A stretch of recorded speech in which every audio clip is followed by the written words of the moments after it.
Extra, Noticentro 1, CMI. Atención, la Corte Constitucional acaba de tumbar el decreto que creó el impuesto solidario, un tributo que pagaron por 3 meses los servidores públicos y contratistas del Estado que devengan mensualmente más de 10 millones de pesos y los pensionados cuya mesada supera los 10 millones de pesos. Los siguientes son el impuesto solidario creado por el Gobierno Nacional en el decreto 568 que fue expedido por la emergencia por el coronavirus, se cobró a los empleados, contratistas o pensionados del Estado que ganan más de 10 millones de pesos al mes. El recaudo se dispuso para los meses de mayo, junio y julio, descontando el 15% de los ingresos para quienes ganan 10 millones de pesos y el 20% para quienes reciben al mes 20 millones de pesos o más. Esta noche, la Corte Constitucional tumbó el decreto durante una sala virtual de los 9 magistrados en la que la votación fue de 5-4. La Corte explicó que los recursos que ya se han pagado por los sujetos pasivos del tributo, es decir, empleados, contratistas o pensionados del Estado que reciben más de 10 millones de pesos mensuales, se entenderán como anticipo del impuesto de renta para la vigencia 2020, pagaderos en el 2021. La Corte Constitucional, tras hacer un control automático del decreto, precisó que así han de entenderse los efectos retroactivos de la decisión. La ponencia declarando inconstitucional el impuesto solidario correspondió a las magistradas Gloria Ortiz y Cristina Pardo. Para el cobro de este tributo temporal, el gobierno solo había excluido a los miembros de la fuerza pública. Los siguientes son los titulares de nuestra emisión central. Son las 9:30. Es hora de avanzar.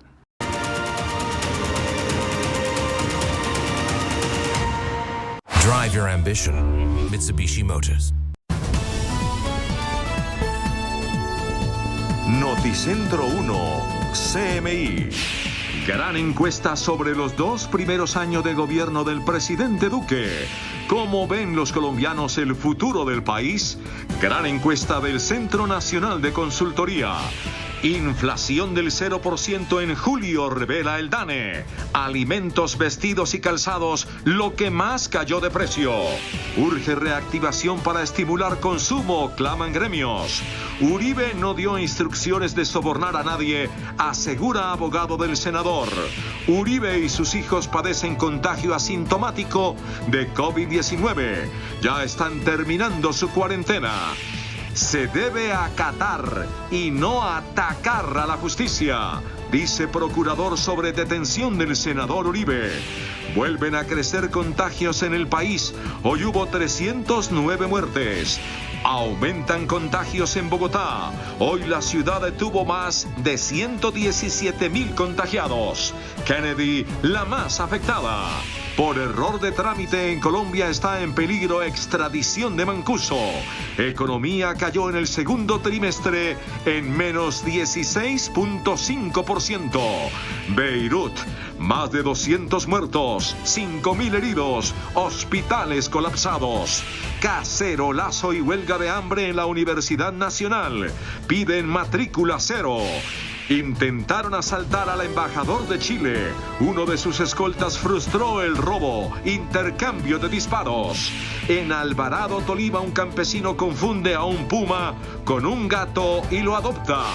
Trump ataca a Biden con un comercial en donde lo compara con Petro y Chávez. Buenas noches, nuestros secretos de hoy. 1. ¿Qué pasó con los 52 militares estadounidenses enviados a Colombia para asesorar en la lucha contra el narcotráfico? 2. ¿Cómo se enteró el presidente Duque de la decisión de la Corte Suprema sobre la detención contra Álvaro Uribe? 3. De 1 a 5, ¿qué calificación cree que le dieron a Colombia en la lucha contra el lavado de activos? Y tengo ñapa. ¿Por qué los gremios están inconformes con dejar la reapertura de la economía en manos de los alcaldes? 1, 2, 3 y mi ñapa al cierre. Con Claudia Palacios y Margarita Ortega. Noticentro 1 CMI revela la gran encuesta hecha por el Centro Nacional de Consultoría sobre la opinión de los colombianos respecto a los 2 primeros años de gobierno del presidente Iván Duque. Estos son los resultados. La encuesta fue realizada entre el 3 y el 5 de agosto. Los colombianos fueron consultados en 24 departamentos de todas las regiones del país, más Bogotá, capital de la República. Diferentes temas sobre los 2 años del gobierno Duque. A la pregunta, en general, ¿usted aprueba o desaprueba la forma como Iván Duque está desempeñando su labor como presidente de Colombia? Aprueba, 61%. Desaprueba, 36%. No sabe, no responde, 3%. La opinión que usted tiene del presidente Iván Duque es positiva, 61%. Negativa, 37%. No sabe, no responde, 2%. Al cumplirse 2 años del gobierno del presidente Iván Duque, ¿cómo califica su gestión? Buena, 44%. Regular, 38%. Mala, 18%. ¿Aprueba o desaprueba usted la forma como el presidente Iván Duque está enfrentando la contingencia del coronavirus? Aprueba el 63%. Desaprueba 35%. No sabe, no responde 2%. ¿Cree usted que el país está mejor o peor que hace 2 años? Mejor, 35%. Peor, 60%. No sabe, no responde, 5%. ¿Cómo califica la gestión del presidente Duque en los siguientes temas? Economía. Bien, 20%. Regular, 44%. Mal, 36%. La seguridad. Bien, 24%. Regular, 40%. Mal, 36%. La lucha contra el narcotráfico. Bien, 30%. Regular, 37%. Mal, 31%. En la lucha contra la corrupción, los colombianos consideran que la gestión del presidente Duque es buena en un 19%. Regular, 30%. Mal, 50%. En la salud. Buena, la gestión del presidente Iván Duque en un 29%. Regular, 38%. Mala, 33%. En la educación. Bien, 37%. Regular, 37%. Mal, 25%. En cuanto al desempleo. Bien, 9%. Regular, 41%. Mal, 49%. La minería ilegal. Buena la gestión del presidente Duque en un 16%. Regular, 37%. Mala, 39%. No sabe, no responde, 8%. La encuesta también consultó a los colombianos sobre cuál considera usted que es el mayor riesgo para Colombia actualmente. La corrupción, 37%. La pandemia del coronavirus, 27%. El desempleo, 14%. La desaceleración de la economía, 5%. La migración venezolana, 5%. La violencia, 4%. ¿Usted considera que el programa diario del presidente Iván Duque debe seguir mientras dure la pandemia? Sí, 61%. No, 37%. No sabe, no responde, 2%. También consultamos a los colombianos sobre la imagen positiva y negativa que tienen de las instituciones. El gobierno nacional, positiva, 60%. Negativa, 38%. No sabe, no responde, 2%. Las Fuerzas Armadas, positiva, 72%. Negativa, 26%. No sabe, no responde, 2%. La Policía Nacional, imagen positiva, 63%. Negativa, 35%. No sabe, no responde, 2%.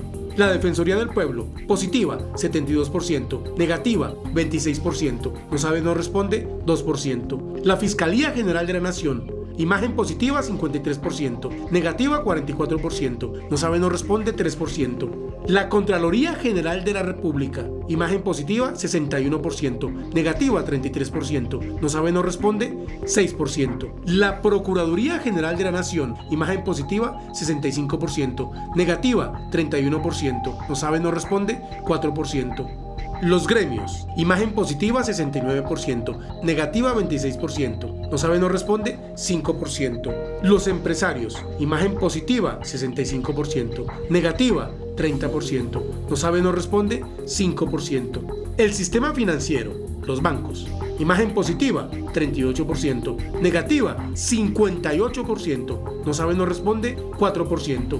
El Congreso de la República, imagen positiva, 33%. Negativa, 63%. No sabe, no responde, 4%. Las altas cortes, imagen positiva, 42%. Negativa, 52%. No sabe, no responde, 6%. Los jueces, imagen positiva, 44%. Negativa, 52%. No sabe, no responde, 4%. La Justicia Especial para la Paz, JEP, imagen positiva, 44%. Negativa, 46%. No sabe, no responde, 10%. Los medios de comunicación, imagen positiva, 60%, negativa, 39%, no sabe, no responde, 1%. Las redes sociales, imagen positiva, 57%, negativa, 41%, no sabe, no responde, 2%. Las instituciones educativas, imagen positiva, 84%, negativa, 15%, no sabe, no responde, 1%. Y la última pregunta fue: ¿de cuál de los siguientes partidos o movimientos políticos se considera usted? Centro Democrático, 12%. Colombia Humana, 10%. Partido Liberal, 9%. Cambio Radical, 8%. Alianza Verde, 5%. La U, 5%. Partido Conservador, 5%. El Mira, 2%. El Polo Democrático Alternativo, 1%. Otro partido, 2%. Independiente, 13%. De ningún partido, 25%. Esta es la ficha técnica de la encuesta. El costo de vida en julio fue del 0%. Los precios de alimentos y vestuarios se desplomaron el pasado mes. Según las cifras del DANE, el índice de precios al consumidor en julio pasado fue de 0%. Esto da una idea de la seria crisis económica que está enfrentando el país, porque la cifra está muy por debajo del 0,22% que se había registrado en julio del 2019. En el mes de julio estuvimos 13 puntos básicos por encima de la media de las expectativas. El DANE informó que los gastos que más cayeron en julio estuvieron relacionados con los alimentos y las bebidas, las prendas de vestir y el calzado, mientras que los que más subieron tienen relación con la salud, los restaurantes y hoteles, el transporte, los bienes y servicios y también algunos gastos asociados al arrendamiento, al agua potable, a la electricidad y al gas. Las ciudades con mayor índice de precios al consumidor en julio fueron Pereira, Pasto e Ibagué, mientras que en las ciudades donde más cayeron los precios de los productos y servicios fueron Montería, Florencia y Villavicencio. Pues al conocer la cifra de inflación, los gremios económicos le pidieron al gobierno que tome medidas para activar el consumo y la economía del país. Los gremios y la academia señalaron que la inflación, hoy en niveles de cero, responde a la debilidad de la economía colombiana, afectada por las medidas de aislamiento para contener la propagación del coronavirus. Por ello, insisten en agilizar los procesos de reactivación de los diferentes sectores para impulsar la actividad productiva y estimular el consumo. Muy importante, la generación de condiciones para que la economía se reactive y que de esta manera millones de colombianos vuelvan a tener ingresos y de esta manera restablezcan su consumo normal de alimentos y por ende su balance nutricional en sus hogares. Es preciso acelerar esa reapertura de sectores que continúan cerrados y los que han abierto parcialmente y introducir además estímulos a la demanda. Para Fedesarrollo, la inflación en el segundo semestre subirá levemente, no más allá del 2% en la medida que se recupere la economía. Hacia adelante deberíamos ver una ligera recuperación de las inflaciones mensuales, seguramente ya no en terrenos negativos como los que hemos tenido en los últimos meses y de todas maneras una inflación que va a estar cercana al 2%. Los gremios insisten en una mayor gradualidad en la reactivación de la economía por parte de las alcaldías. La defensa del senador Álvaro Uribe se notificó en la Corte Suprema de la orden de detención domiciliaria contra el exmandatario. El abogado Jaime Granados se declaró decepcionado e insistió en que su defendido nunca manipuló testigos. El abogado defensor del senador Álvaro Uribe, tras notificarse en la Corte Suprema de Justicia de la medida de aseguramiento de detención domiciliaria, insistió en la inocencia de su defendido. El país debe saber que el señor expresidente y senador Álvaro Uribe Vélez no le pidió a nadie que sobornara, ni que diera dádivas, ni que hiciera ofrecimientos a ningún testigo, ni dio instrucciones de ninguna clase en esa dirección, y mucho menos para engañar a la Administración de Justicia. Granados, en un documento de 6 párrafos, relató los pormenores de los hechos y resaltó que no hay pruebas que inculpen al senador con los delitos por los cuales es investigado: soborno a testigo en actuación penal y fraude procesal. Contra la medida adoptada por la Sala de Instrucción de la Corte Suprema de Justicia, la defensa del senador puede presentar un recurso de reposición pidiéndole a los magistrados que reconsideren tal decisión. Y esta noche se conoció que en la misma providencia en la que la Corte Suprema impuso la detención domiciliaria al presidente Álvaro Uribe, le pidió a la Fiscalía que abra una investigación contra Diego Cadena, el abogado del exmandatario. La providencia en la que la Corte Suprema de Justicia impone medida de aseguramiento de detención domiciliaria al senador Álvaro Uribe por presunta manipulación de testigos contiene 1.550 páginas. Además de resolver la situación del congresista y expresidente de la República, los magistrados compulsaron copias a la Fiscalía para que se inicie una investigación a Diego Cadena, abogado del exmandatario. Creo que al final de los procesos, cuando sean públicos, se sabrá que jamás hubo un soborno o un intento de fraude procesal. La solicitud de la Corte se produce en momentos en que la Fiscalía, en una audiencia programada para mañana, le solicitará a un juez que le imponga medida de aseguramiento al abogado Cadena. Viene una compulsa de copias nueva para Diego Cadena en la providencia de la Corte.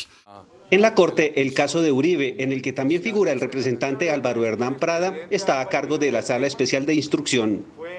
En una declaración conocida por Noticentro 1 CMI, la Corte Suprema cuestionó fuertemente al abogado Juan José Salazar, quien es investigado por haber entregado un soborno a un ex paramilitar para que cambiara su versión en el caso del senador Álvaro Uribe. Por más de 6 horas, el abogado Juan José Salazar, socio de Diego Cadena, fue interrogado por el magistrado César Augusto Reyes, quien fue el ponente de la decisión que ordenó la detención del senador Álvaro Uribe. En el amplio cuestionario, el magistrado le pregunta a Salazar sobre cuál fue su rol en el pago de dinero al ex paramilitar Carlos Enrique Vélez, caso por el cual el jurista ahora enfrenta un proceso penal en la Fiscalía, dado que el ente acusador lo señala de sobornar al testigo para que cambiara una versión en el caso del senador Uribe. La defensa del abogado Salazar insiste en que Vélez no fue sobornado, sino por el contrario, el ex paramilitar lo extorsionó a él y a su socio Cadena. Dicha versión fue cuestionada por la Corte.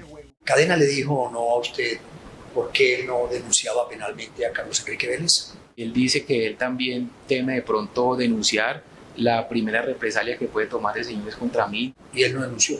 Tengo entendido que ya la denuncia está en camino, están proyectando la denuncia para próximamente presentarla, señor magistrado. En esa misma línea, Reyes cuestiona a Salazar acerca de si tenía conocimiento de que su socio Cadena y él estaban siendo interceptados legalmente por la Corte Suprema. El señor Carlos Enrique Vélez Ramírez, a quien usted frecuentemente visitaba, dice que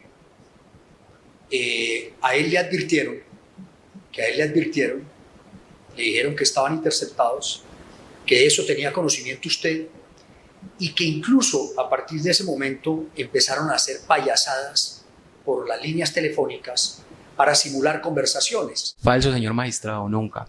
El futuro del abogado Salazar y Cadena se resolverá este jueves cuando un juez defina si les otorga detención domiciliaria. Noticentro 1 CMI conoció que en la Corte Suprema de Justicia cursan 17 investigaciones al senador Álvaro Uribe Vélez. La mayoría están en etapa previa. La investigación por posible manipulación a testigos es la más adelantada. Al expresidente y senador Álvaro Uribe Vélez, dado su fuero, la Corte Suprema de Justicia le adelanta 17 procesos, la mayoría de ellos se encuentran en etapa previa.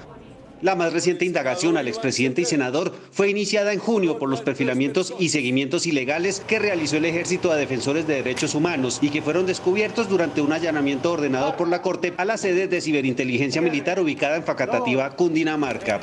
En este caso se trata de establecer si la información recaudada era o no enviada al senador. En la Corte se adelanta una indagación al senador Uribe Vélez derivada de una denuncia presentada por el periodista Gonzalo Guillén, que da cuenta de una grabación de una llamada del asesinado José Ñeñe Hernández con María Claudia Callita Daza, ex asesora de Uribe Vélez, en la que hablan de la financiación de la campaña a la presidencia de Iván Duque. En la sala de instrucción se adelanta otra indagación preliminar para establecer si Álvaro Uribe tuvo que ver con el escándalo del hacker Andrés Sepúlveda, quien confesó el haber interceptado las comunicaciones de los negociadores de paz en La Habana. Estos 17 procesos están distribuidos en 5 de los 6 despachos de los magistrados de la Sala de Instrucción de la Corte Suprema de Justicia. El expresidente Álvaro Uribe y sus hijos Tomás y Jerónimo padecen contagio asintomático de COVID-19. Están terminando la cuarentena. La noticia de que el expresidente y senador Álvaro Uribe dio positivo para COVID-19 fue confirmada por Gabriel Velasco, vocero de esa colectividad en el Senado de la República. Como vocero del Centro Democrático en el Senado le informamos a la opinión pública que el presidente Álvaro Uribe ha sido diagnosticado con COVID-19. Sin embargo, su estado de salud es óptimo, no ha presentado mayores síntomas ni ninguna dificultad respiratoria. Esperamos su pronta recuperación y desde la bancada del Centro Democrático le mandamos un abrazo solidario. Aunque la noticia de que el expresidente Uribe está contagiado de COVID-19 fue informada hoy, lo cierto es que ya lleva 13 días, pero siendo un paciente asintomático. Lo mismo que sus hijos Tomás y Jerónimo. Por el momento permanecen aislados en su hacienda El Ubérrimo, en el departamento de Córdoba. Departamento que hoy tiene 7.774 contagiados y 773 fallecidos por este virus. Personal que trabaja en El Ubérrimo también está guardando las medidas de seguridad y en aislamiento. Ante las reacciones por la detención del senador Álvaro Uribe, el Procurador General de la Nación, Fernando Carrillo, les pidió a los funcionarios públicos que acaten y que no ataquen las decisiones de la justicia. En el comunicado de la Procuraduría, la entidad hace un primer pronunciamiento sobre el caso del senador Álvaro Uribe. Ningún servidor público está habilitado para promover o alentar su incumplimiento. Es el acatamiento a la ley lo que garantiza la supervivencia de la democracia. En segundo lugar, la entidad señala que un delegado del Ministerio Público vigila que se cumplan las garantías procesales para el parlamentario. Continuará ejerciendo su labor de vigilancia dentro del proceso penal que se adelanta en contra del senador Álvaro Uribe Vélez. Finalmente, el Ministerio Público le hizo un llamado a la ciudadanía para frenar la extrema polarización. El senador Iván Cepeda, quien figura como víctima en la investigación al senador Álvaro Uribe, acudió a la Corte Suprema a informarse de la decisión adoptada por la Sala de Instrucción. A su salida, Cepeda señaló que la decisión que se tomó es en justicia. El senador Iván Cepeda Castro, en su condición de víctima en la investigación al senador Álvaro Uribe Vélez, acudió a primera hora a la Sala de Instrucción de la Corte Suprema de Justicia en el norte de Bogotá a notificarse de la medida impuesta al investigado senador y expresidente de la República. Y vemos que hay una decisión que se ha tomado en justicia, así que lo que vemos es que nuestros argumentos, lo que hemos sostenido durante tantos años. Cepeda aseguró que como respetuoso que es de la Corte Suprema de Justicia, rechaza cualquier propuesta que se haga para tratar de eliminarla. Somos muy respetuosos de los tiempos y de las decisiones y las deliberaciones de la Corte Suprema y no andamos proponiendo eliminarla como otros. El senador Cepeda indicó que las decisiones de la justicia son únicamente para acatarlas. Y hoy se presentó ante la Sala de Instrucción de la Corte Suprema de Justicia el representante a la Cámara Álvaro Hernán Prada, quien figura en la misma investigación al expresidente Álvaro Uribe por presunto soborno a testigos. Contra Prada, los magistrados se abstuvieron de imponer medida de aseguramiento. El representante a la Cámara, Álvaro Hernán Prada, investigado por los mismos hechos por los cuales se le impuso medida de detención domiciliaria al senador y expresidente Uribe, y a quien los magistrados se abstuvieron de imponerle medida de aseguramiento, también estuvo en la Corte Suprema de Justicia notificándose de la decisión. Pero en la indagatoria, como medio de prueba, logré demostrar mi inocencia. El congresista insistió en su inocencia y dijo que confía en que la investigación en su contra sea cerrada finalmente. Esperamos que la Administración de Justicia resuelva jurídicamente mi situación con una preclusión en mi favor. Prada indicó que dada su situación en la Corte, no se referirá a la propuesta de una Asamblea Nacional Constituyente promovida por algunos congresistas de su partido, el Centro Democrático. Nuevamente crecieron los casos de contagios por coronavirus en Colombia. En las últimas 24 horas se reportaron 10.735 nuevos casos y 309 decesos. La cifra de personas detectadas con coronavirus sigue subiendo drásticamente en el país. Se confirmó que 10.735 personas se contagiaron de coronavirus. Quiere decir que en promedio cada hora 450 colombianos se infectan de COVID-19. En Colombia se han infectado 345.714 personas, 7.133 personas menos que en España, quien actualmente ocupa el puesto número 9 en el mundo por número de contagios. La enfermedad cobró la vida de otras 309 personas. Expertos en salud afirman que las altas cifras de muertes se están dando porque pacientes están llegando en estado deplorable a unidades de cuidado intensivo. Están llegando ya las unidades de cuidados intensivos en situaciones muy deterioradas y esto tiene que ver con que ha fracasado la política de las EPS en la detección temprana, en los testeos, en las pruebas y en las remisiones inmediatas que se tienen que hacer a través de la prestación de servicios a las clínicas y hospitales. La cifra de fallecidos en el país ya llegó a las 11.624 víctimas. Con otros 6.050 recuperados, la cifra en el país ya llegó a los 186.317. Y Bogotá de nuevo ocupa el primer lugar en la lista de las ciudades de Colombia más afectadas por el COVID-19. Hay más de 117.000 casos, la mayoría de ellos en la localidad Kennedy. Bogotá pasa por sus peores días por la pandemia del coronavirus. En la capital del país se han contagiado del COVID-19 117.793 capitalinos, cifra que ubica a la ciudad como la número 9 en el mundo con más contagios. En un solo día se confirmaron 4.243 contagios, una de las cifras más altas registradas en medio de la pandemia. En primer lugar, evitar que la gente se contagie, pero en segundo lugar, evitar que los pacientes requieran unidades de cuidado intensivo. Ya son 3.260 muertes en la capital por la enfermedad. Hoy se confirmaron 91 decesos. La ocupación de las UCI en Bogotá está al 89,2%. De 1.621 camas disponibles para pacientes COVID en estado crítico, 1.446 están ocupadas. Las localidades con más contagiados son Kennedy, Suba y Bosa. Entre tanto, las autoridades decretaron la alerta roja en Bucaramanga y su área metropolitana por los altos índices de contagio de coronavirus.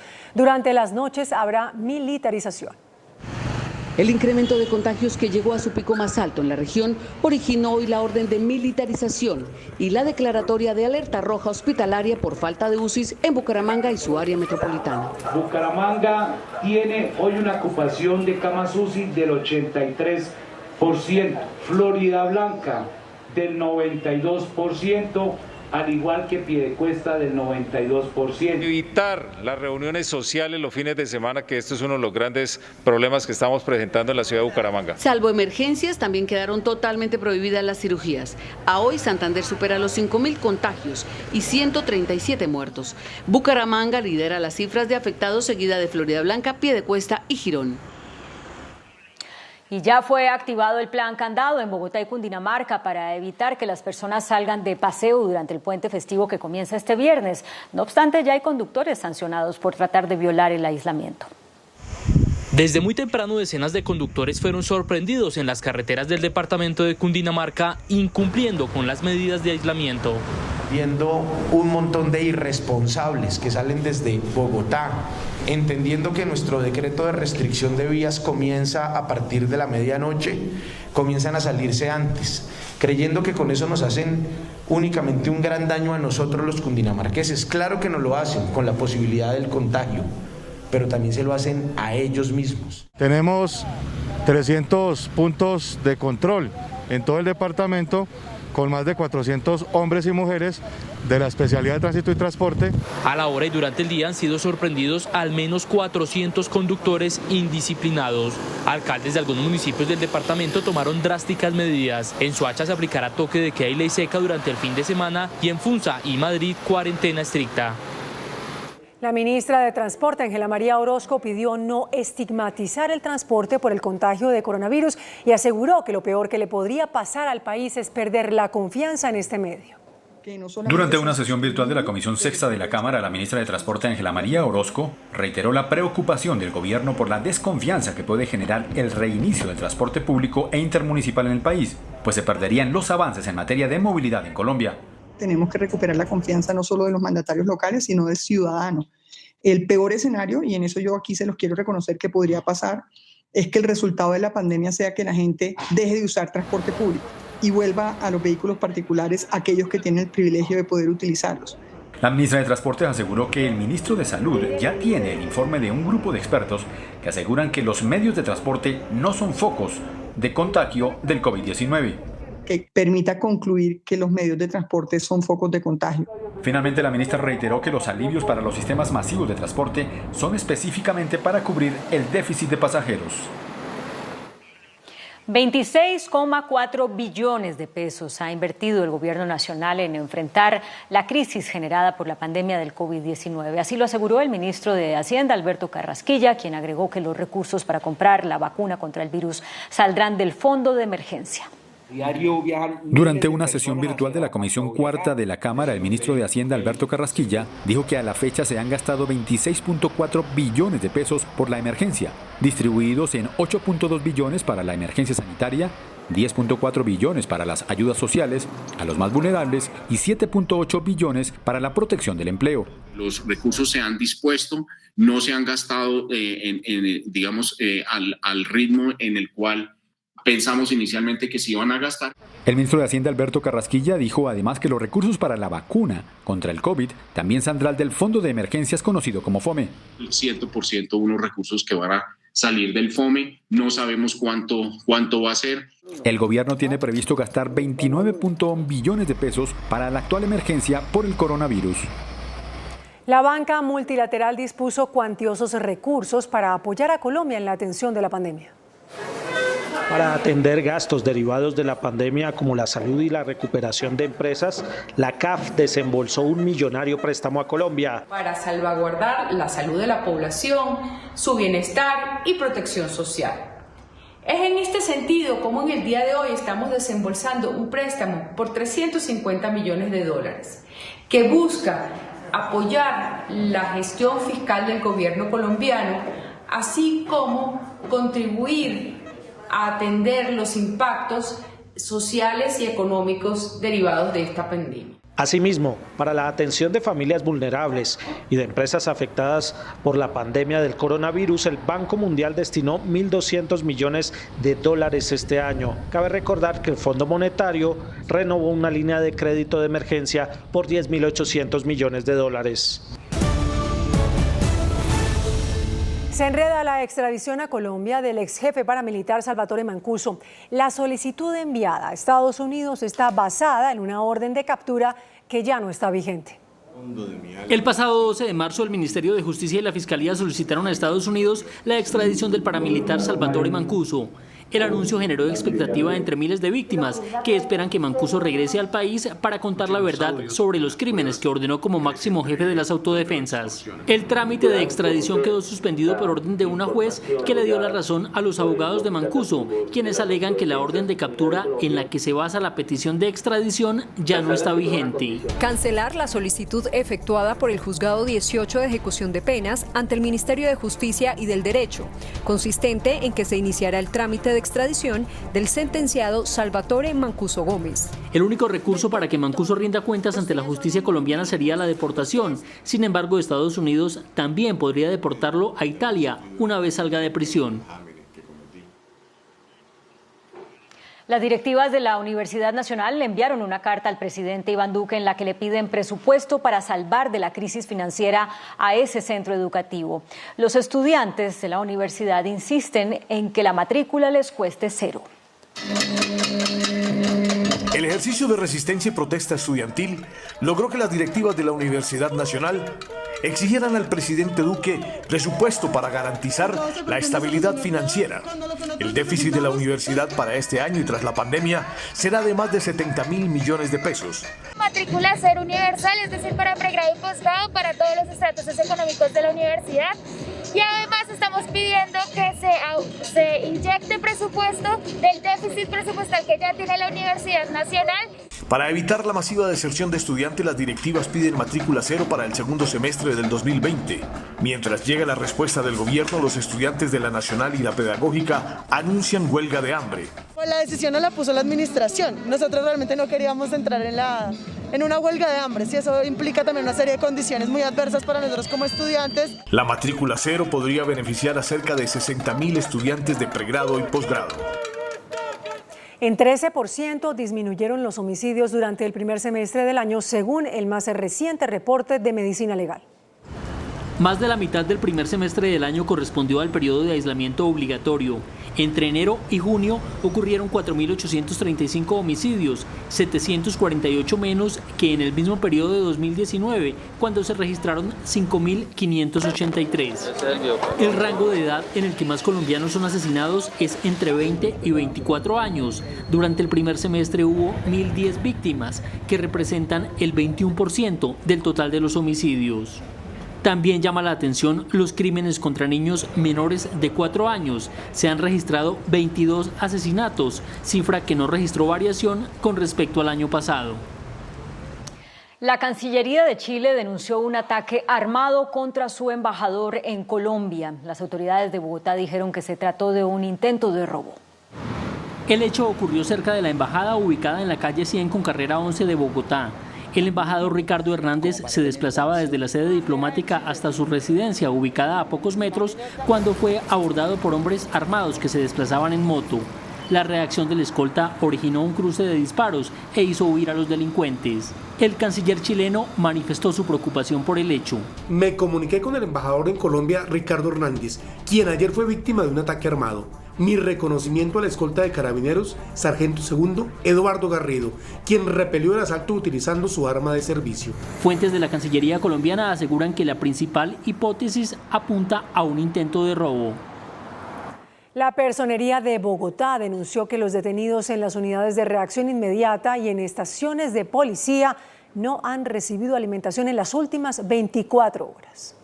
Sin comida permanecieron por varias horas los detenidos de algunas URIs y estaciones de policía de Bogotá. No llegó ni el almuerzo, ni la cena y el desayuno. A parecer se encontraba en un estado no apto para consumo humano. Los problemas con los alimentos se presentaron en 13 de los 16 centros de detención, entre los que figuran URIs, estaciones de policía y también cárceles como Picote Modelo. Lo cual generó disgusto con las personas privadas de la libertad.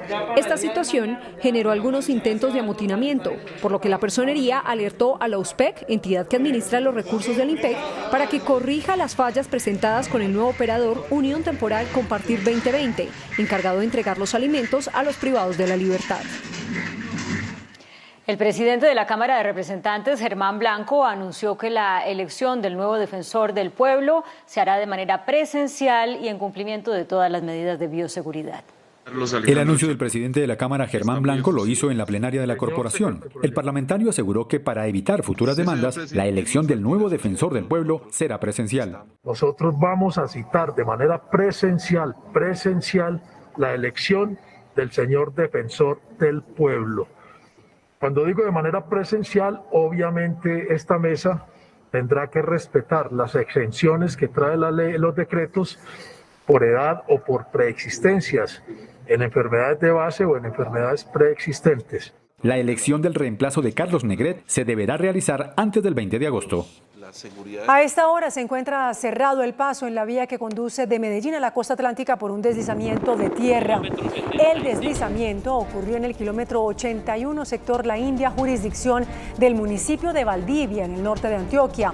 En la zona ha habido fuertes lluvias que provocan la caída de lodo, piedra y dificultan la remoción del material. Como rutas alternas están la carretera Cisneros-Magdalena Medio o la ruta desde Urabá por el departamento de Córdoba. En Alvarado, Tolima, autoridades ambientales rescataron a una cría de puma de aproximadamente 2 meses de edad, a quien un campesino había confundido con un gato al verlo deambular por una carretera. Aunque en un principio pensó que se trataba efectivamente de un gato abandonado, su inusual comportamiento lo hizo sospechar. El gatico resultó ser una cría de puma jaguarundi silvestre. El superintendente financiero Jorge Castaño alertó sobre los riesgos que enfrenta el sector bancario ante la caída de la economía por la crisis del coronavirus. El superintendente financiero Jorge Castaño reveló el monto de recursos que estaría en riesgo si la economía cae más de 8% este año por la pandemia. La expectativa que tiene la superintendencia es que muy seguramente el año pueda llegar a cerrar en un 24% como indicador de cartera en riesgo. Esto en proporciones es algo así como cerca de 120 billones de pesos de un stock de 530 aproximadamente que existe hoy. En un foro virtual organizado por ANIF, Castaño habló sobre qué tanto está preparado el sector financiero para soportar esta crisis. Son cifras grandes, son cifras e indicadores que probablemente si uno los compara en su historia son de los más altos, pero también es cierto que la capacidad de absorción del choque definitivamente es mucho mayor. En este escenario, la Superintendencia Financiera prevé que es probable que este año la rentabilidad del sector financiero sea de cero o negativa. La economía del país tuvo su peor caída en el segundo trimestre del año, según un informe del Banco de la República. Según el Banco de la República, entre abril y junio de este año la economía tuvo su peor caída. El desplome fue de menos 16,5%. El gerente técnico del emisor, Hernando Vargas, advirtió sobre las consecuencias económicas de una eventual prolongación de la pandemia. Lo peor que nos puede suceder es que la pandemia se prolongue y se profundice. Eso es lo peor que nos puede suceder. El Banco de la República proyecta que al finalizar este año la economía caerá menos 8,5% y que la recuperación vendrá el año entrante con un aumento de 4,1%. Las estimaciones del Banco de la República también apuntan a un desempleo del 19% este año. El presidente Iván Duque presentó al Consejo Gremial Nacional un ambicioso plan de inversiones que, según dijo, le permitirá a Colombia salir adelante y superar las dificultades económicas y sociales que está dejando la pandemia. Con el llamado Compromiso por el Futuro de Colombia, el presidente Iván Duque anunció hoy que en el resto de su mandato invertirá 100 billones de pesos que tendrán como ejes generar empleo, garantizar un crecimiento limpio, apoyar a los más vulnerables, desarrollar el campo y sostener la paz con legalidad. Invito al sector privado a que se una de manera decidida y firme a que este compromiso con Colombia, estos 100 billones de pesos en inversión, ese 1.000.000 de empleos puedan hacerse realidad. Ahora, el reto de todos como país, y por eso nos honra mucho estar en este espacio, es que sin descuidar la salud pública, pero sí con el objetivo de ganar vida productiva y construir en esta nueva normalidad, debemos acelerar la generación de empleo y recuperar nuestra economía. El presidente Duque y la vicepresidenta Marta Lucía Ramírez ratificaron ante los representantes del Consejo Gremial el cumplimiento de los pactos por el crecimiento y la generación de empleo que firmaron hace un año. Pese a la pandemia, aumentó la venta de vivienda de interés social en Bogotá y Cundinamarca. Eso fue lo que dijo Camacol al presentar el balance del primer semestre del año.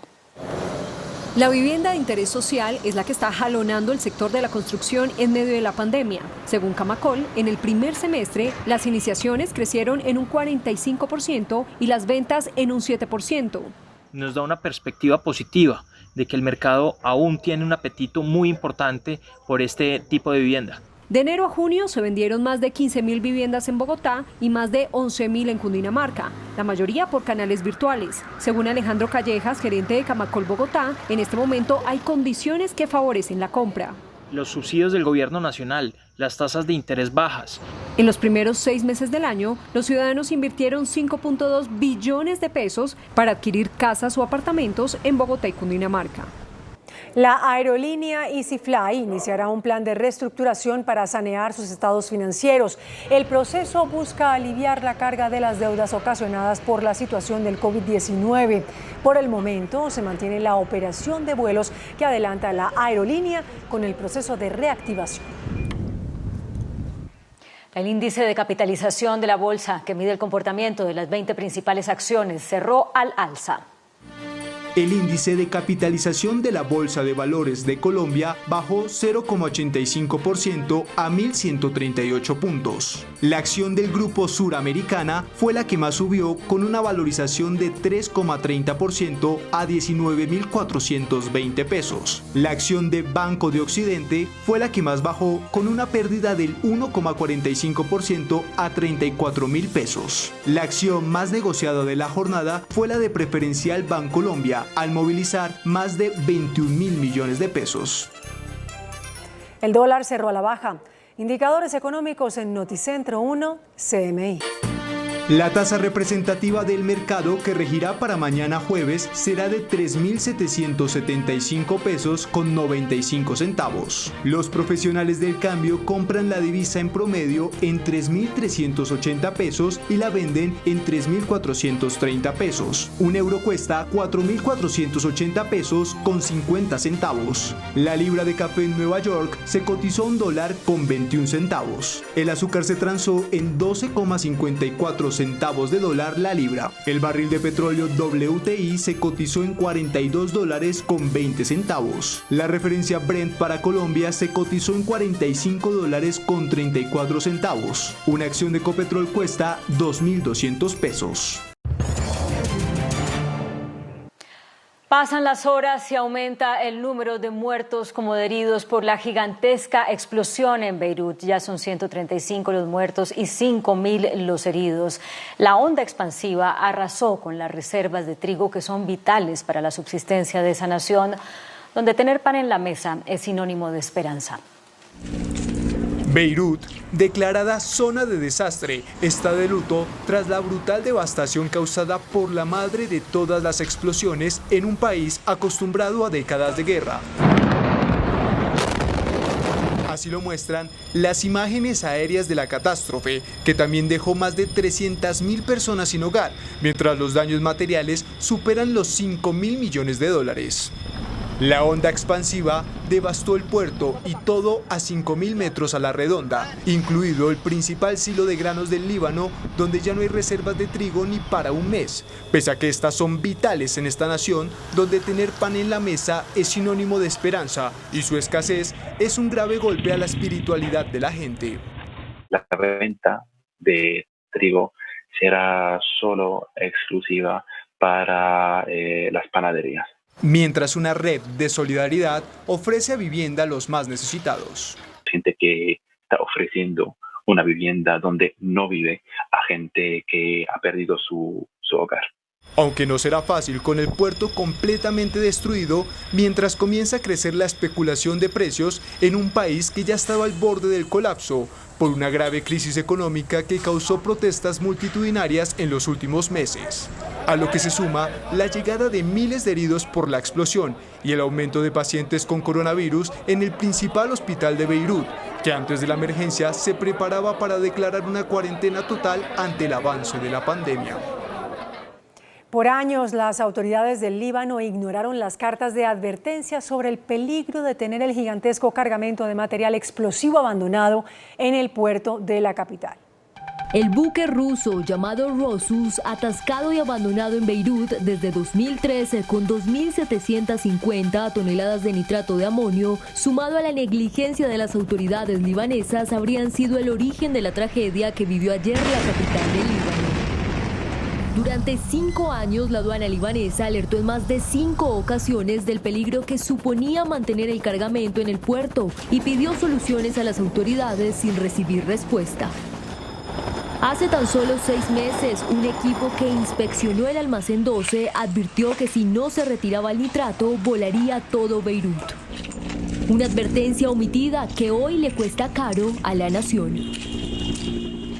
El candidato demócrata a la Casa Blanca, Joe Biden, propuso hacer una reforma migratoria para captar el voto latino. Es que son 60 millones de personas que conforman el 18% de la población estadounidense. Joe Biden empieza a jugar sus cartas de cara a las elecciones presidenciales, atacando el eslabón más débil de la administración de Donald Trump, los migrantes en Estados Unidos.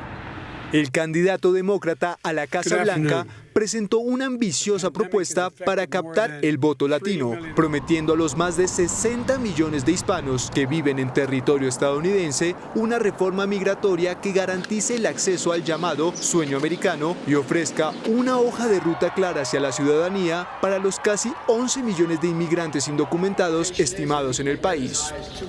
Biden también acusó a Trump de implementar políticas migratorias racistas y de crear una crisis humanitaria en la frontera con México. Por su parte, la campaña del presidente de Estados Unidos, Donald Trump, busca golpear al candidato demócrata a la Casa Blanca, Joe Biden, comparándolo con líderes de izquierda de América Latina como Nicolás Maduro y Gustavo Petro. El comercial en español de 34 segundos de duración y promovido por la organización Latinos por Trump arranca con una intervención en la que Biden asegura que será uno de los presidentes más progresistas de la historia de Estados Unidos, por lo que lo comparan con figuras de la izquierda latinoamericana. Este nuevo eje progresista tendría aliados poderosísimos. El mandatario republicano ha sufrido una considerable caída en las encuestas, pero confía en que en los próximos 3 meses se logre una recuperación económica que le devuelva el apoyo suficiente para mantenerse en el poder. La Organización Mundial de la Salud hizo un llamado a los más jóvenes del mundo para que se responsabilicen de su comportamiento, pues en los últimos 5 meses se ha triplicado el número de contagios en personas entre los 15 y los 24 años. El organismo reiteró a los jóvenes para que asuman con responsabilidad el protocolo de bioseguridad y eviten comportamientos que contribuyan a la propagación del coronavirus, porque según la OMS ellos pueden ser potenciales transmisores del virus. Younger people can engage in safe behaviors, but equally younger people also have to take on board that they have a responsibility in this too. La organización hizo un llamado a los jóvenes para que cuestionen sus prioridades. Do I really need to go to that party? Estudios realizados por la OMS demuestran que pequeño número de personas infectadas son responsables del resto de casos. Hasta aquí Noticentro 1 CMI. No se pierdan mañana en Función Estelar Los Cazafantasmas y esperen a las 11 de la mañana Noticentro 1 CMI. En el Canal 1 estamos llenos de ti.